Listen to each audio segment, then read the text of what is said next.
Halo, selamat datang. Seringkali kita mikir mengembangkan madrasah di daerah pelosok itu susah banget ya kan?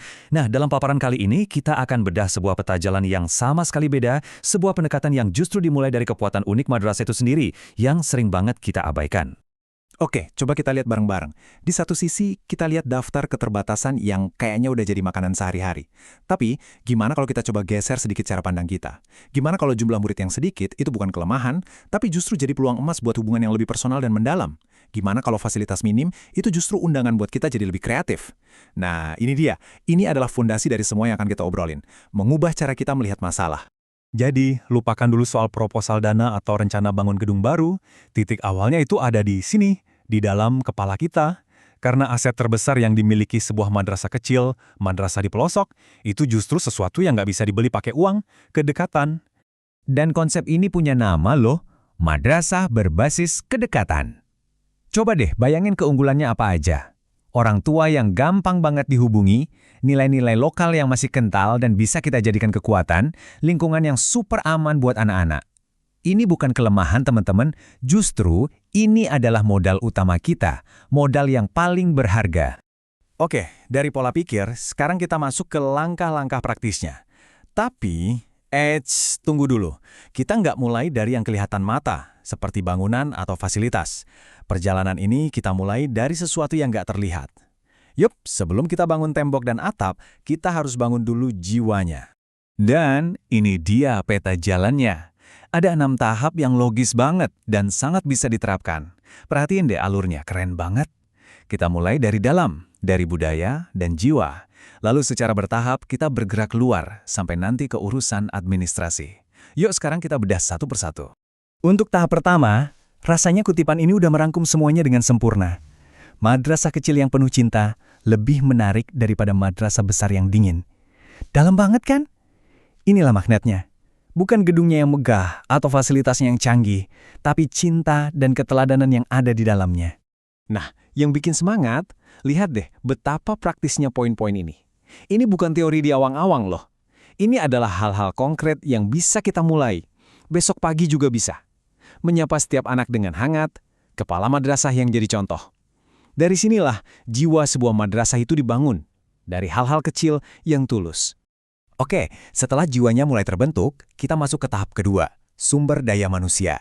Dan kuncinya itu simpel banget, tapi sering kita lupain. Jangan nungguin ada guru baru atau staf tambahan. Justru, berdayakan tim yang ada sekarang juga. Ingat, kualitas itu selalu mengalahkan kuantitas. Terus gimana caranya? Gampang. Pertama, kasih peran ganda yang jelas. Misalnya, guru juga jadi pembina karakter. Lalu, bikin forum diskusi guru setiap minggu biar mereka bisa saling belajar dan curhat. Dorong mereka buat belajar mandiri dari mana aja. Ingat prinsip ini ya, satu guru yang bertumbuh itu sama dengan satu madrasah yang maju pesat. Baik, fondasi internal kita, jiwa dan SDM-nya udah kuat. Nah, sekarang waktunya kita tumbuh keluar. Kita masuk ke tahap pengembangan fisik dan juga jaringan komunitas. Inilah yang kita sebut sebagai batang dan ranting dari pohon madrasah kita. Untuk fasilitas, prinsipnya simple tapi mengena banget. Layak, bersih, aman, dan bermakna. Bukan mewah. Anak-anak itu nggak butuh kemewahan. Mereka butuhnya apa? Martabat. Mereka butuh ruang yang membuat mereka merasa aman dan dihargai sebagai manusia. Dan ini dia prioritasnya, hal-hal yang dampaknya gede tapi biayanya nggak harus gede. Kelas dan toilet yang bersih, sudut baca yang sederhana dari buku sumbangan, dan, ini favorit saya, manfaatkan alam. Halaman sekolah bisa jadi kelas, pohon bisa jadi media belajar. Ini bukan soal budget, ini soal kreativitas. Sekarang, kita sampai di tahap yang, wah, ini krusial banget. Siswa. Tanpa ada siswa baru, madrasah nggak bisa berkembang. Terus gimana cara menarik mereka? Jawabannya bukan dengan spanduk besar atau iklan di mana-mana, tapi dengan sesuatu yang jauh lebih kuat, yaitu hati. Caranya sederhana, tapi butuh konsistensi. Pertama, layani setiap anak dengan tulus. Kedua, komunikasikan itu secara intensif ke orang tua. Kenapa? Karena ketika orang tua lihat anaknya jadi lebih baik, lebih sopan, lebih bahagia, otomatis mereka akan jadi tim marketing terbaik yang pernah kita punya, gratis dan tulus. Dua tahap terakhir ini ibarat pilar penyangganya. Tahap 5, jejaring. Jangan kerja sendirian, rangkul tokoh-tokoh lokal, minta nasihat dan dukungan mereka. Dan tahap 6, administrasi. Rapikan catatan Anda. Ini sering disepelekan, padahal administrasi yang rapi itu adalah kunci buat dapat bantuan dan kepercayaan dari luar. Oke, kita udah punya peta jalannya nih, lengkap dari tahap 1 sampai 6. Tapi, ada satu pertanyaan penting. Gimana cara kita mengukur keberhasilan? Nah, bagian terakhir ini akan mengajak kita untuk melihat kata sukses dengan kacamata yang beda, cara yang lebih mendalam. Coba dilihat pergeseran cara pandang ini. Sukses itu bukan lagi soal berapa banyak piala di lemari. Sukses adalah saat siswa merasa dicintai dan senang berangkat sekolah. Sukses adalah saat guru mengajar dari hati. Dan sukses adalah saat orang tua percaya penuh sama kita dan dengan bangga merekomendasikan sekolah kita. Nah, itu baru ukuran sukses yang sesungguhnya. Dan ini nih wujud nyatanya dalam praktek sehari-hari. Nggak ada hukuman fisik, teguran dilakukan secara pribadi, nggak dipermalukan di depan teman-temannya. Masalah diselesaikan pakai dialog, bukan pakai amarah. Guru kenal latar belakang setiap anak. Praktek-praktek inilah yang membangun jiwa madrasah kita. Dan perjalanan ini pun ada tingkatannya loh.